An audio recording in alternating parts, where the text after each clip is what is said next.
गुरुजी प्रणाम। आप कर्म के विषय में कुछ बता सकते हो? हाँ जी, आपके भीतर बैठे प्रभु को प्रणाम करती हूँ। मेरा प्रणाम स्वीकार करें। आज हम बात करेंगे कर्म के विषय में। बहुत सारे लोगों का क्वेश्चन है और आज आपने भी इस पर क्वेश्चन किया है, तो कर्म के विषय में बात करेंगे। एक बार दो संत रास्ते से जा रहे थे और एक मिठाई की दुकान थी।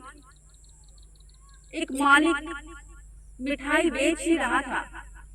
वहां पर झूठे पत्तल रखे हुए थे मिठाई की दुकान के पास, और एक कुत्ता भागता हुआ आया और उसको बड़ी जोर की भूख लगी थी और झूठे पत्तल में खाने ही लगा था। उस मालिक ने उसे भगा दिया, उसे डंडा मारा, जोर से उसे भगा दिया। जो कुत्ता था वो चीखते हुए चिल्लाते हुए वहां से चला गया। लेकिन एक संत हंसने लगा। दूसरे संत ने कहा, क्या हुआ, आप हंस क्यों रहे हो?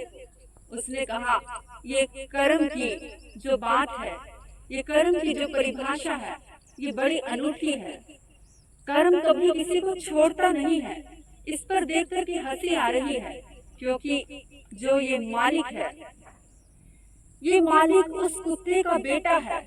क्योंकि एक समय में वो इस दुकान का मालिक था, इस व्यक्ति का पिता था और सारी चीजें बटोरता रहता था, कभी किसी को दान नहीं देता था। और इस बेटे के लिए इतना इकट्ठा किया, लेकिन आज देखकर के हंसी आ रही है कि आज ये बेटा जिसके लिए इतनी मेहनत की और कभी दान नहीं किया, इतना इकट्ठा किया, वो आज वही बेटा झूठे पत्थर भी उसको, उसमें जो सब्जी है वो खाने नहीं दे रहा है। तो इस बात को सोच करके मुझे हंसी आ गई।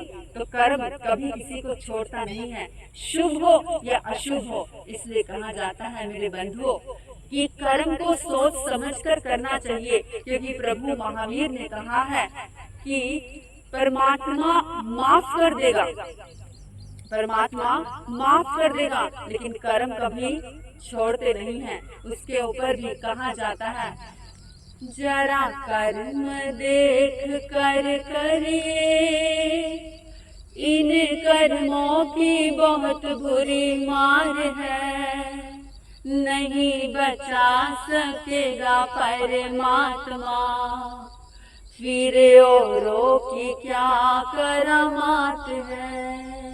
इसलिए आज मेरा विषय था कर्म के ऊपर। तो हमें जितना हो सके अपने कर्म को ध्यान से करना है, एकदम सोच समझ कर करना है, क्योंकि वो कर्म हमारे ऊपर ही लौट करके आने वाला है। इसलिए आपने सुना, धन्यवाद। आपके भीतर बैठे प्रभु को प्रणाम करती हूँ। हे प्रभु, मेरा प्रणाम स्वीकार करें। कर दिया बंद।